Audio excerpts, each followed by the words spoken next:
Assalamualaikum warahmatullahi wabarakatuh. Kembali lagi bersama saya Minsya Duyani. Nah, dalam video sebelumnya itu saya sudah menjelaskan tentang tahapan identifikasi. Jadi, setelah tahapan identifikasi itu ada yang namanya tahapan recording in process. Nah, di dalam recording proses ini kita akan melakukan tiga aktivitas utama. Nah, apa aja tuh aktivitasnya? Nah, yang pertama itu ada yang namanya pencatatan. Jadi pada tahapan pencatatan ini kita mencatat transaksi berdasarkan bukti transaksinya. Nah, kita itu kalau mau catat transaksi itu harus berdasarkan buktinya, harus ada bukti transaksinya. Kalau tidak ada bukti transaksinya itu nanti bisa diragukan oleh pihak yang lain. Nah, kita mencatat bukti transaksi tersebut ke dalam jurnal secara kronologis. Nah, jadi jurnal itu merupakan catatan pertama yang ada di akuntansi. Nah, kita mencatatnya itu secara kronologis atau secara urutan. Misalkan dari tanggal 1, 2, 3, 4, nah sampai tanggal selanjutnya, sampai akhir periode. Nah, yang kedua itu ada yang namanya tahap pengklasifikasian. Jadi, tahap pengklasifikasian itu merupakan tahap memposting atau memindahkan akun-akun yang ada di jurnal umum, kita pindahkan ke dalam buku besar masing-masing. Misalkan kas tuh kan. Di dalam jurnal umum itu terdapat 7 transaksi kas, 4 di debit dan 3 di kredit. Nah, semua transaksi kas itu kita pindahkan atau kita posting ke dalam buku besar kas sesuai dengan posisinya yang ada di jurnal tadi.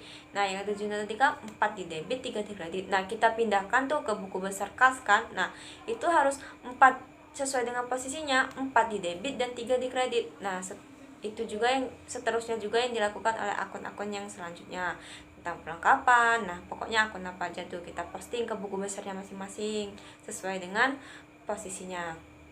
Nah, yang ketiga itu selanjutnya ada tahapan pengiktisaran. Jadi, tahapan pengiktisaran itu adalah kita itu harus menghitung saldo setiap akun pada akhir periode. Nah, misalkan kita membuat laporan keuangan itu per bulan kan, 1 bulan sekali. Jadi, setiap akhir bulan itu kita menghitung saldo setiap akun. Misalkan saldo kas pada akhir bulan ini terdapat berapa puluh juta, perlengkapan berapa juta, dan selebihnya. Nah, setelah kita memperoleh hasil dari saldo setiap akun itu, maka kita akan susun dalam neraca saldo Nah, apa sih neraca saldo? Jadi, neraca saldo itu merupakan daftar akun berserta saldonya masing-masing pada setiap akhir periode. Nah, sebelum kita membahas tentang pencatatan transaksi pada jurnal, sebelum saya akan menjelaskan dulu terlebih dahulu yang dimaksud dengan akun. Jadi, akun merupakan tempat pengaruh terjadinya suatu transaksi. Misalkan nih, dalam perusahaan jasa percetakan, misalkan fotokopi itu kan, dia kan menjual jasa. Nah, jadi misalkan di situ dia membeli komputer, membeli print untuk menjalankan usahanya. Nah, maka itu kita akan mencatatnya ke dalam jurnal sesuai dengan akunnya, sesuai dengan akun. Misalkan peralatan dan mesin fotokopi itu kan itu merupakan peralatan. Jadi kita mencatatnya pada akun peralatan. Nah, itu yang dimaksud akun. Jadi akun itu merupakan suatu tempat pengaruh terjadinya transaksi. Nah, pada akuntansi itu terdapat 5 akun utama atau 5 elemen akun. Nah, yang pertama itu ada aset. Apa sih yang dimaksud dengan aset? Nah, jadi aset itu merupakan kekayaan atau harta yang dimiliki oleh suatu perusahaan tersebut. Yang kedua itu ada liabilitas. Nah, apa yang dimaksud dengan liabilitas? Jadi, liabilitas merupakan utang atau kewajiban yang harus dibayarkan oleh perusahaan sesuai dengan sesuai dengan perjanjian yang telah disepakati.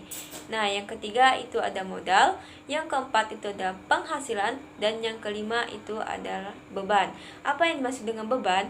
Jadi, beban itu merupakan sesuatu yang harus dibayarkan oleh perusahaan untuk menjalankan usaha tersebut. Misalkan beban itu kan, kita dalam perusahaan itu nggak mungkin kan nggak ada karyawannya, pasti itu ada karyawannya kan. Nah, jadi kita itu setiap bulan harus membayar karyawan tersebut kan. Nah, karyawan itu kita sebut beban pada akhir periode karena dia telah memberikan manfaat kepada kita dan kita belum bayarnya, jadi itu disebut dengan beban gaji karyawan pada bulan tersebut.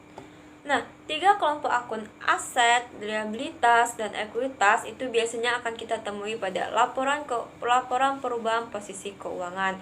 Sedangkan dua akun penghasilan akun penghasilan dan akun beban itu akan kita temui pada laporan laba rugi. Nah, setiap akun utama itu akan dibagi menjadi subkelompok akun utama. Nah, subkelompok akun utama itu nantinya akan memiliki akun-akun individualnya sendiri. Misalkan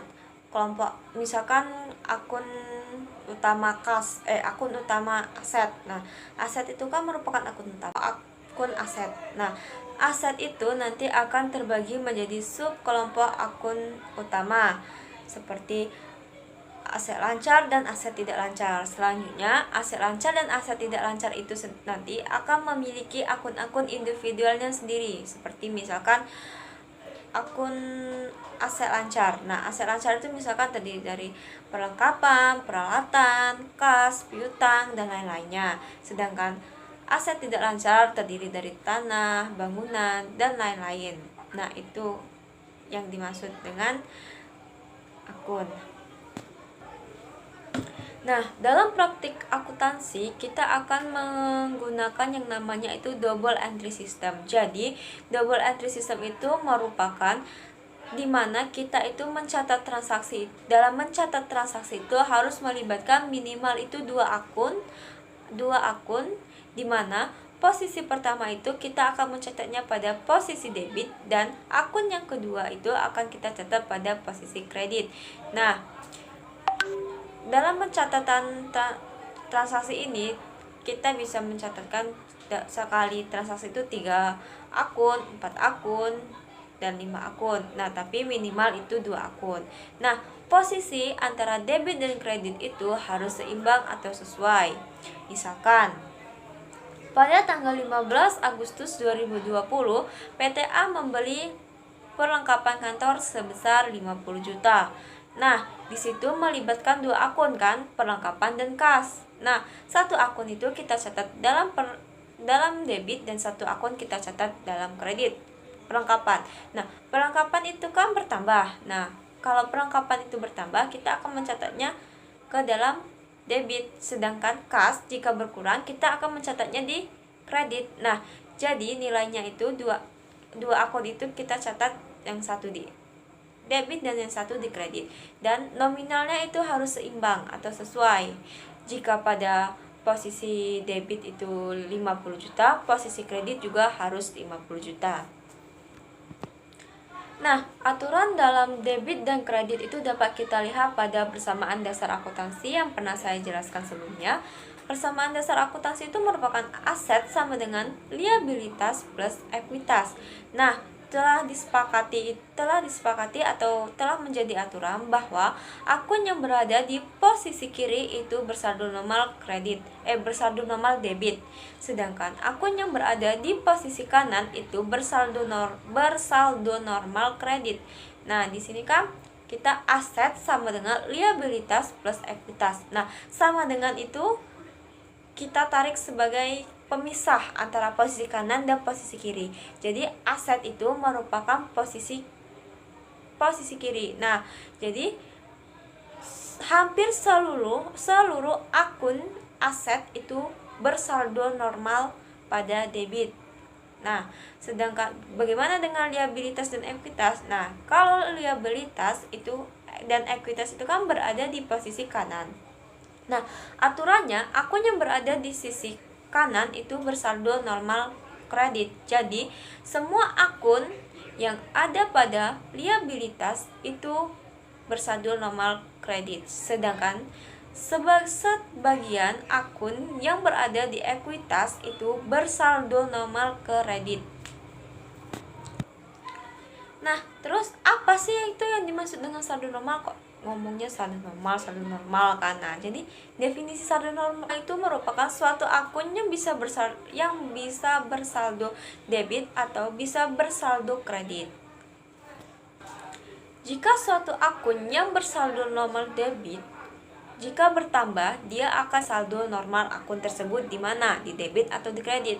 Nah, sedangkan jika saldo normal itu berkurang, maka kita akan mencatat posisi akun tersebut pada lawan dari saldo normal kita. Misalkan kas, itu kan saldo normalnya kan di debit. Nah, jika bertambah itu kita akan mencatatnya di debit. Tapi jika kas kita berkurang, kita akan mencatatnya di kredit. Begitu juga dengan akun-akun yang ada pada liabilitas dan ekuitas. Jika akun tersebut berada pada ekuitas, jika akun tersebut bertambah, maka kita akan mencatatnya pada posisi saldo normal. Sedangkan jika akun tersebut berkurang, maka kita akan mencatatnya berlawanan dengan saldo normal akun tersebut. Nah, sekian penjelasan saya mengenai recording and process pada video kali ini. Nah, jangan lupa tonton video saya selanjutnya. Saya akhiri. Wassalamualaikum warahmatullahi wabarakatuh.